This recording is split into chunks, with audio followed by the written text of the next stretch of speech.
यार कितना ही अच्छा काम कर लो, लेकिन कुछ चीजें हैं जो हमारे ही कंधे पर आएंगी। यस, कुछ चीजों का भार ना हमारे ही कंधों को उठाना पड़ेगा। और वो चीजें क्या हैं? अगर आप ऐसा ही सोच रहे हैं तो सही आए हैं, क्योंकि आज हम साथ में मिलकर इसको डिस्कस कर लेंगे।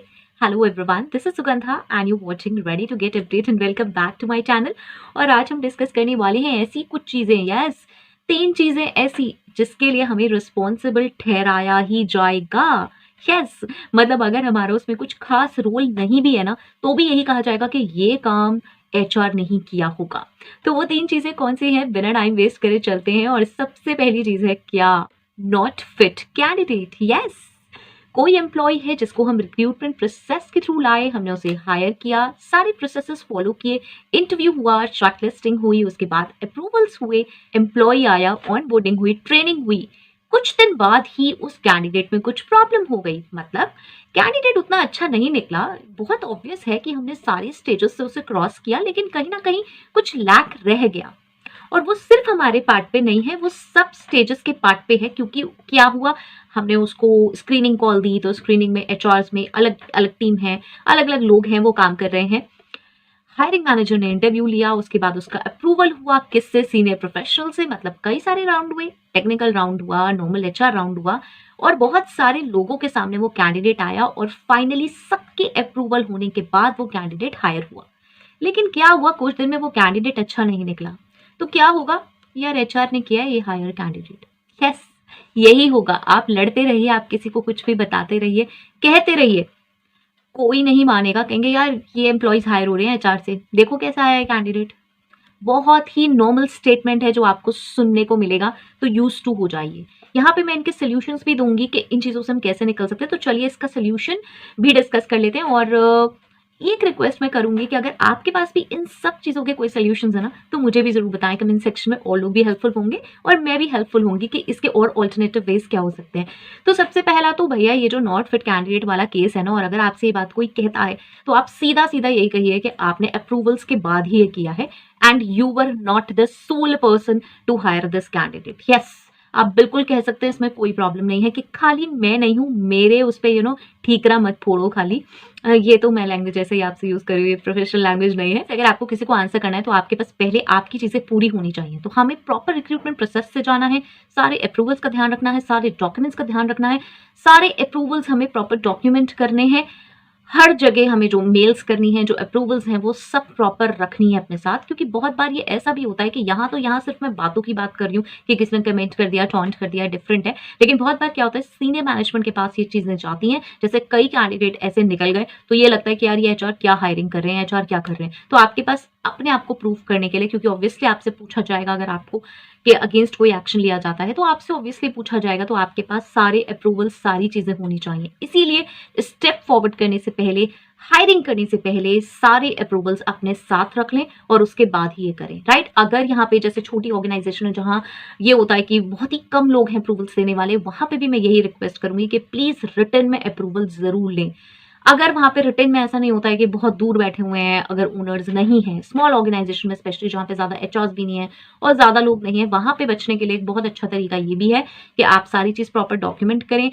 ट्राई करें अगर उनके सिग्नेचर्स मिल सकें, जो भी आपके सीनियर मैनेजर्स हैं, या फिर मैनेजर सीनियर नहीं है, डायरेक्ट आप ओनर से बात करते हैं, एम्प्लॉय से बात करने, तो वो प्रॉपर साइन करें। नहीं करते हैं तो एक मेल, ऑफिशियल मेल उन्हें जरूर डालें पूरे कन्वर्सेशन का, and try to take approval. Yes, आप उसमें ये भी मांग सकते हैं कि प्लीज सर आप मुझे वापस अप्रूव करके भेज दीजिए, मैं तभी हायरिंग करूंगा। यस प्लीज, ये करना प्रैक्टिस बहुत जरूरी है। बिकॉज सिर्फ कहने कहने तक तो बात सही है, लेकिन अगर आपसे बार बार ये कहने लगे और बार बार ये बात होने लगी कि आप एक खुद से फिट कैंडिडेट नहीं है, खुद से एक फिट एचआर नहीं है, क्योंकि आप हायरिंग ही ऐसी दे रहे हैं, तो फिर आप कहाँ जाएंगे? आपको अपने आप को प्रूफ करने के लिए प्रूफ्स होने चाहिए। ओके, सो यहाँ पे हम सोल्यूशंस भी साथ साथ डिस्कस करते जा रहे हैं। सेकंड भी बहुत इंपॉर्टेंट है, ये है स्ट्यूपिड पॉलिसीज। ना, पॉलिसीज स्ट्यूपिड नहीं होती हैं, लेकिन अक्सर ऐसा एम्प्लॉयज बोलते हैं, यार ये ना बेवकूफों वाली पॉलिसी किसने बनाई है, ये एचआर की तरफ से आई है। यस, ये स्टेटमेंट बहुत आसान है बोल देना किसी भी एचआर के लिए या किसी के लिए भी कि यार ये जो पॉलिसी है ना, देखना कितनी बेकार सी बनाई हुई है, पता नहीं किसके दिमाग में आई है, ये कहीं चलती है, ये किसी ऑर्गेनाइजेशन में होती है, ये किसी कंपनी में होती है। जैसे एचआर को खुद से एक दिन सपना आया, उसने बहुत सारी पॉलिसी लिखी और दूसरे दिन इंप्लीमेंट कर दी। ऐसे नहीं होता यार। कोई पॉलिसी कैसे ऐसे इम्प्लीमेंट कर सकता है? पॉलिसीज को इम्प्लीमेंट करने का एक प्रॉपर प्रोसीजर होता है। अगर आपको वो नहीं पता है तो जाके चेक कीजिए। एम्प्लॉइज से कह रही हूँ मैं, एम्प्लॉइज से कहने का मतलब ये है कि मैं ये सबसे ही कह रही हूँ जो एचआर बनना भी चाहते हैं, जो नहीं जानते हैं प्रोसीजर्स क्या है, कि पॉलिसीज कैसे बनती हैं, कितने अप्रूवल्स होते हैं, उसके बाद जाके पॉलिसीज इंप्लीमेंट होती हैं और उसके बाद रिकमेंडेशंस ली जाती हैं, सजेशंस लिए जाते हैं, चेंजेस भी किए जाते हैं, अमेंडमेंट्स भी होते हैं। तो ऐसे ही कोई पॉलिसी नहीं बन जाती कि हाँ आज मैंने सोचा, एक एचआर ने उठ के सोचा और एक पॉलिसी लिखनी शुरू कर दी, किसी की कॉपी पेस्ट करी, कहीं से अपना कुछ सोचा यार नहीं इस पे ये रिस्ट्रिक्शन लगा दूं, उस पे लगा दूं, और भैया फ्रेम कर करा के दूसरे दिन डाल दी। नहीं, ऐसा नहीं होता यार। हमें हर एक पॉलिसी को डिफेंड भी करना पड़ेगा। एज पर लॉज होती हैं, बहुत सारी पॉलिसीज एज पर लॉज है, राइट। अगर हमने उन लॉज को कंसिडर नहीं करा है तो हम कभी ना कभी फंस जाएंगे। ओके, सो इसलिए इसका भी एक सिंपल यही सोल्यूशन है कि जब आप पॉलिसी ड्राफ्ट कर रहे हैं तो ड्राफ्ट के समय ही अपने मैनेजर्स को दिखाएं। एक मेरा सेशन भी है हाउ टू मेक पॉलिसीज का, वो ह्यूमन रिसोर्स सीरीज की प्लेलिस्ट में, अगर आप देखना चाहते हैं कि कैसे पॉलिसीज ड्राफ्ट होती हैं तो वो सेशन भी देख सकते हैं। वो मिल जाएगा आपको प्लेलिस्ट में। अगर नहीं मिलता है तो मुझसे कमेंट सेक्शन में भी पूछ सकते हैं, राइट। तो मैं वहीं पे लिंक शेयर कर दूंगी, तो उसको आप देख सकते हैं। और उसमें साफ साफ मेंशन है कि कैसे पॉलिसीज बनती हैं। तो पॉलिसीज भी बनाने का वही तरीका है कि आपने एक ड्राफ्ट बना लिया और उसके बाद आपको अप्रूवल्स लेने होते हैं, सिग्नेचर्स लेने होते हैं, और उसके बाद वो जो पॉलिसीज हैं या तो वो हैंडबुक में बनती हैं या फिर अगर आप छोटी जगह हैं तो ऐसे ही बता दी जाती हैं, और या फिर मेल के थ्रू तो जाती ही जाती हैं, राइट। मतलब मैं जो आपको बताती हूँ वो स्मॉल, मिड लेवल और लार्ज लेवल ऑर्गेनाइजेशन सबके पर्सपेक्टिव से होता है। तो ऑब्वियसली लार्ज लेवल में बहुत ज़्यादा ऑर्गेनाइज होता है तो वो proper employ handbook, mails and presentation के थ्रू होता है। मिड लेवल में भी थोड़ा होता है, थोड़ा रिस्ट्रिक्टेड तरीके से, और जो स्मॉल है वहाँ पे इतनी चीज़ें नहीं होती कि हैंडबुक वगैरह बने, सिंपली 1 पेजर उनकी पॉलिसीज होती हैं। लेकिन स्टिल आप चाहे किसी भी लेवल ऑफ ऑर्गेनाइजेशन में हैं, आपको ये चीज़ ध्यान ज़रूर रखनी है कि आपको एक ऑर्गेनाइज सिस्टम से ही चलना है। अपने हिसाब से कोई भी पॉलिसी आपको नहीं करनी है, या तो इम्प्लीमेंट नहीं करनी है और चेंजेस भी नहीं करनी। एक चीज़ और भी माइंड में रखनी ज़रूरी है, और वो ये है कि अगर आपको कोई ऑल्ट्रेशंस करने के लिए बोलता है, अमेंडमेंट्स करने के लिए करता है पॉलिसीज में, ये बहुत नॉर्मल है। जैसे कि हम बात कर रहे हैं किसी से और किसी भी सीनियर प्रोफेशनल से, और उसने कहा यार ये चेंजेस होने चाहिए, तो सर प्लीज़ मुझे मेल के थ्रू ये चेंजेस बता दें, या फिर आप ज़रूर उस कन्वर्सेशन का एक मेल उस सीनियर प्रोफेशनल को सेंड करें and take approval from them. Yes, ये बहुत ज़रूरी है। ज़रूर अप्रूवल लें कि जो जो डिस्कशन हुआ है एज पर डिस्कशन दिस, मतलब ऑब्वियसली आप प्रॉपर मेल ड्राफ्ट करेंगे प्रोफेशनल वे में अपने सीनियर को, और उसके बाद आप उसका एक अप्रूवल ले लीजिए। वो या तो अप्रूव कर देंगे मेल में, या फिर आप उसके प्रिंट आउट पे ले सकते हैं, तो उसको भी आप डॉक्यूमेंट कर सकते हैं कि भाई ये अप्रूवल हुआ है, जिससे कि नेक्स्ट टाइम आप नहीं फंसेंगे। क्योंकि जितने लोगों के पास वो चीज़ पहुंचेगी उतने माइंड्स वर्क करेंगे, और वो हमेशा यही कहेंगे, हमेशा आपको एलिगेट करने की कोशिश करेंगे कि यार ये डिस्कशन हुआ था, ये बात नहीं हुई थी। अरे जो बात हुई थी वो मैंने पेपर पे लिख दी और आप एग्री कर रहे हैं, और आप मुझे इंस्ट्रक्शंस खुद से दे रहे हैं, और उसके बाद आप मुझे साइन करके दे रहे हैं, और उसके बाद वो पॉलिसी ड्राफ्ट हो रही है, राइट, और उसके बाद वो इम्प्लीमेंट हो रही है और जा रही है सब पर। तो यार अब इससे ज़्यादा और क्या होगा।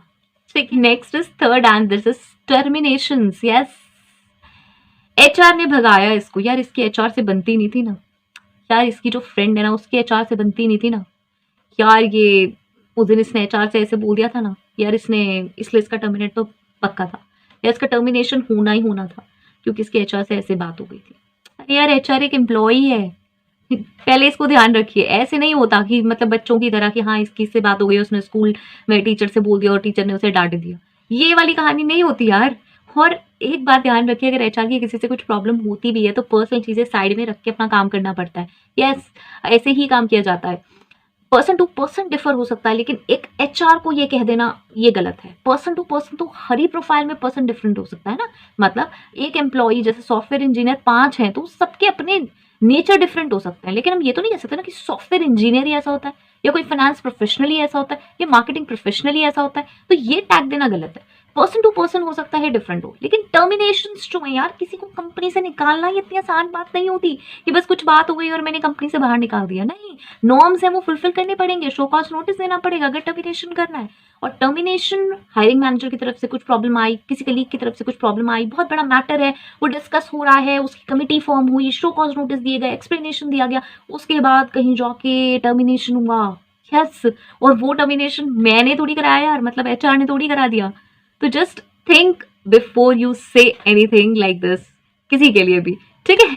सो वैसे तो बहुत सारे और भी पॉइंट्स है डिस्कस करने के लिए, लेकिन ये 3 मेजर चीज़ें हैं जो अक्सर डिस्कस की जाती हैं, एम्प्लॉइज़ अक्सर डिस्कस करते हैं एचआर्स के बारे में, राइट?